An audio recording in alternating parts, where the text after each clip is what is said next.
Aujourd'hui est jour de match pour l'équipe de Rigobert Song.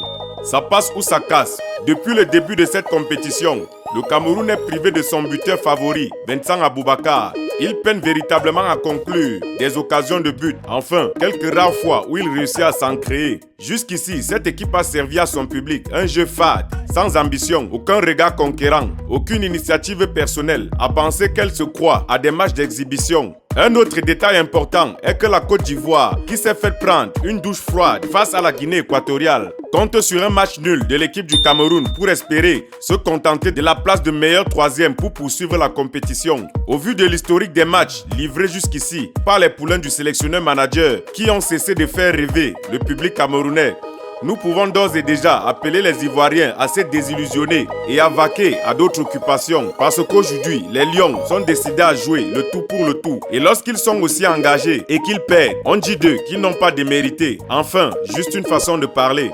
Et lorsqu'ils gagnent, on les surclasse directement devant le Brésil. Et on fait d'eux la plus grande équipe du monde. En attendant qu'il soit 18h pour voir le début effectif du match et 20h pour être fixés sur le résultat, les Camerounais ont pour la plupart retiré leur cœur et gardé dans un endroit sain afin d'éviter tout choc émotionnel pouvant entraîner des arrêts cardiaques subites. Si le résultat est négatif, ils ne seront affectés que moralement.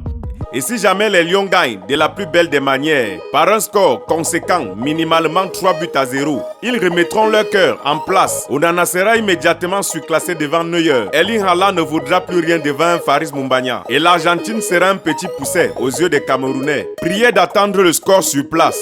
Nous sommes ensemble pour la suite.